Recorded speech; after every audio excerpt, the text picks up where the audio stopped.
A big part of my job as a designer is to design graphics for use on digital platforms.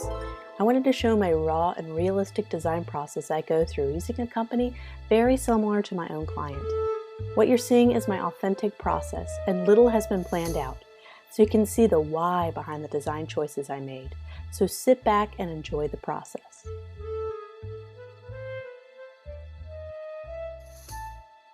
So here we are in Adobe Illustrator to do our mock-up digital ad.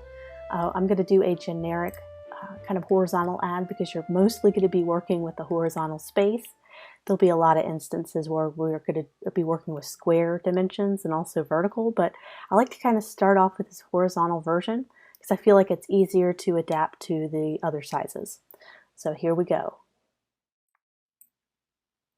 So I have these mock-up logos I work for a real high-end mall, regional mall, town center, but I wanted to make up a different one just for client privacy and kind of do more of a mock-up version. So I kind of whipped these up, just kind of did an oak leaf trace vector, and I did two different versions because most clients will have a vertical version of their logo and a horizontal version, and you're definitely going to need to have both of those options when we're doing really small, tight display ads. We're going to need to really maximize our logo and make sure that it's flexible because we're going to have some really tight spaces we're going to have to work that logo in and be readable. So I have those as kind of brand assets as well as a little leaf.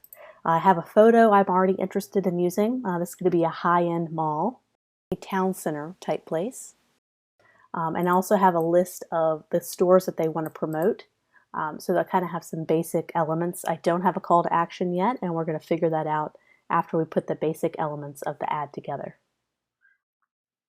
When I put together a digital ad, I put together kind of the basic version because there are going to be different variations depending on what social media platform, whether it's going to be a regular post or a paid post. There's so many different variations that we're going to need to come up with. So I do something a little bit more on the generic side, and then we can go out and do different variations after that.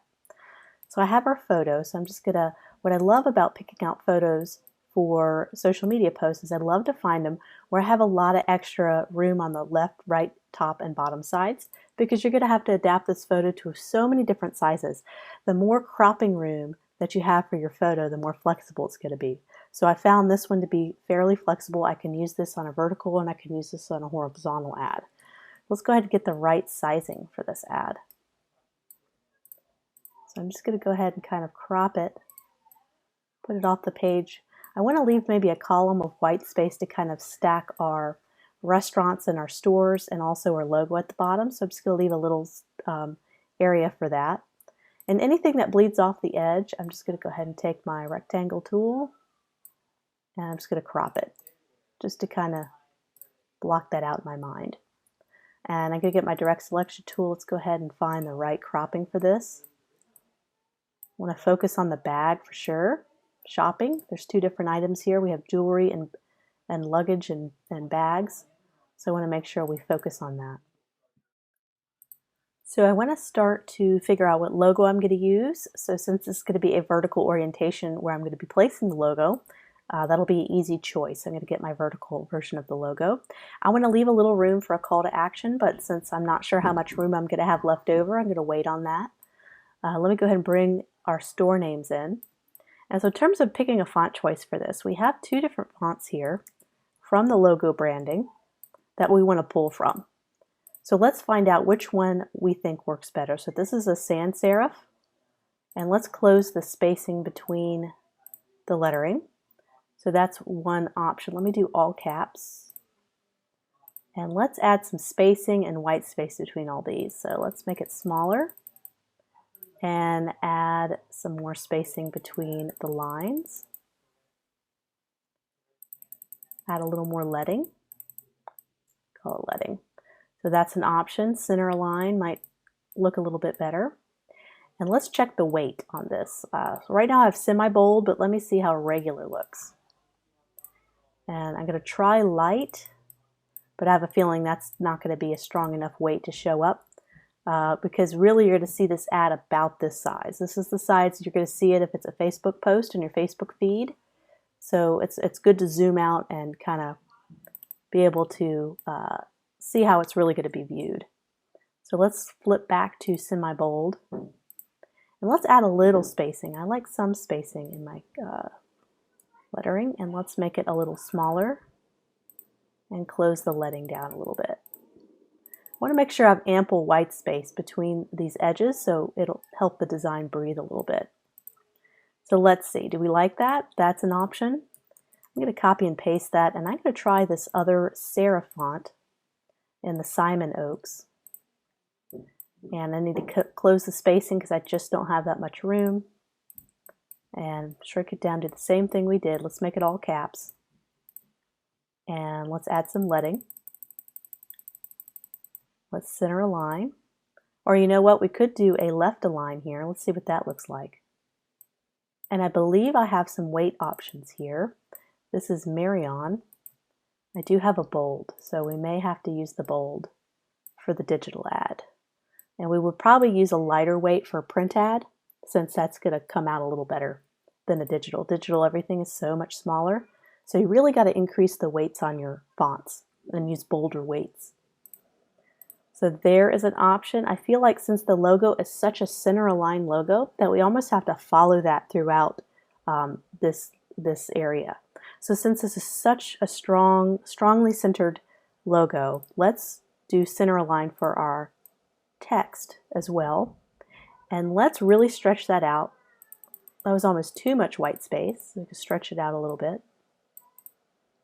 So I'm liking that. I think that looks nicer, or more nice than the serif. So we have kind of two options here. And there's something about the serifs that give it a nice look. You see a lot of sans serifs in digital ads, so it's really refreshing to see a serif.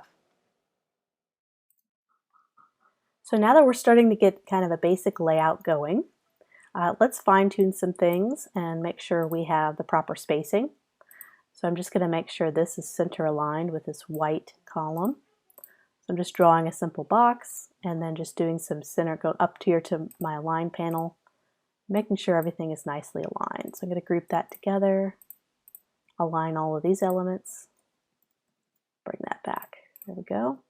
And something about that, I don't think the font's outlined yet, so it's not aligning properly. So I'm just going to optically align that. So let's zoom out. That looks good. So we need a call to action. We kind of have the list of stores, and this is kind of our full ad, quote unquote. So this will be used for our larger images. So Facebook post, Instagram post, anything smaller like that, like mobile ads or display ads, we're going to have to maybe remove all the listed store items and have a simple call to action or website. So there's going to be probably 10 to 12 different variations that we're going to do in this class, and it's usually what I do with clients. So this is exactly what I do with my current client that's in a similar industry. So you're going to kind of get a little bit of an insight of what I do on a daily basis in terms of developing their social media campaigns and doing all the graphics for it. So call to action. I'm just going to get a simple box. I'm not 100% sure the call to action. That's something the client will come up with, but I'm going to do a simple shop now, although that's probably not going to be the final call to action, but we're going to go ahead. It's going to be about that length of text. And so this is a very simple ad. It doesn't have a lot of color, and so we can really take that opportunity to really draw attention to the call to action by making it a strong color. So I'm thinking for this button or whatever the call to action is going to be, that it be kind of a very simple, strong color. So here we go. Let's go ahead and drag this down. There's going to be a couple different areas. We don't want it to be too obnoxious. Obnoxious? I can't speak today. We don't want it to be yelling at you too much because this is a very subtle, simple, high-end ad. And so we need to be careful about sizing, and then we get the right balance between the design elements. So I want to make this small, but not so small you can't read it. But since it's going to be a bright color, that'll help us in being able to draw attention to it. So you notice the sizing, I think that's probably going to be the right sizing for the call to action. Maybe just a hair bigger. But any bigger, it's going to just draw too much attention. It's going to lose the elegance of the ad. So we could do this lower left, but then it starts to get interfering with the product. Right here, the Louis Vuitton bag. So perhaps right here in the middle where we have some extra space. And let me just go ahead and come up with a good call to action here.